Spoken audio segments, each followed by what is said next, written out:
নমস্কার বন্ধুরা, south Indian cook আমি নীলিমা বলছি। আমি এখানে একটা রান্না করছি। রান্নাটা খুবই হালকা, বরবটি দিয়ে।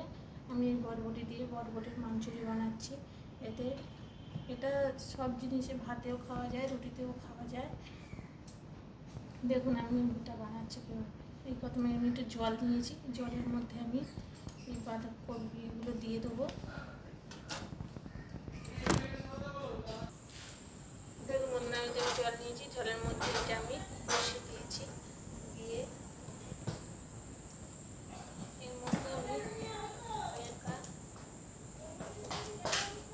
নুন দিয়ে দেবো, স্বাদ মতো দিয়ে এটাকে আমি এই ঢাকা দিয়ে এটা আমি আমার সেদ্ধ হয়ে গেলে বানাবো। দেখুন এর মধ্যে আমি 1 চামচ তেল দিয়ে দেবো। আমি তেলটা দিলে বরবটির যে কালারটা থাকে সেই কালারটাই থেকে যাবে, আর তেলটা না দিলে বরবটির কালারটা চেঞ্জ হয়ে যায়।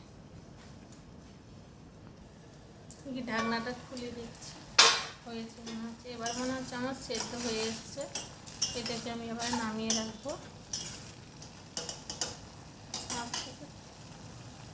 হ্যাঁ, আমার হয়ে গেছে। এটাকে আমি এবার নামিয়ে দেবো। দেখুন এবার আমি কড়াটা বসিয়ে দিয়েছি। কড়াটা ততক্ষণ গরম হোক।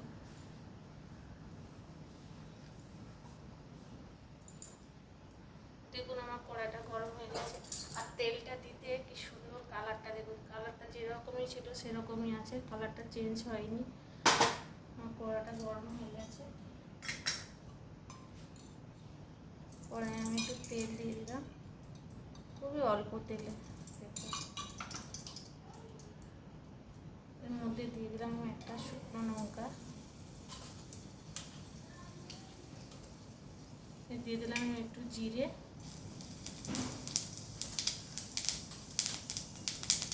একটু সাদা ডাল,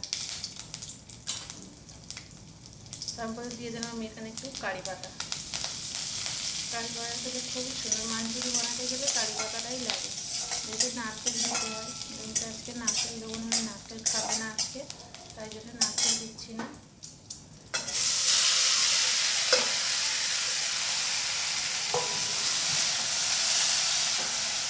ডাল দিয়ে লঙ্কা দিয়ে বানাচ্ছি। এর উপর দিয়ে শুকনো লঙ্কা, নারকেলটা উপর দিয়ে ছড়িয়ে দিতে হয়, দিলে মাঞ্চুরি হয়ে যাবে। টেস্ট লাগবে, সুন্দর খেতে পাবে। বেশি না, 5 মিনিট নাড়লেই হয়ে যাবে। দেখুন আমার হয়ে এসেছে আমার ভাজাটা। একটুখানি করলেই হয়ে যায়, যেহেতু সেদ্ধ হয়েছিল। ব্যাস আমার ভাজা হয়ে গেছে। এর মধ্যে একটু নারকেল ছড়িয়ে দেয়, কিন্তু নারকেল তো খাবে না, দেবো না আজকে। বাঁধাকপির মাঞ্চুরি হয়ে গেছে। এবার আমি এটাকে নামাবো।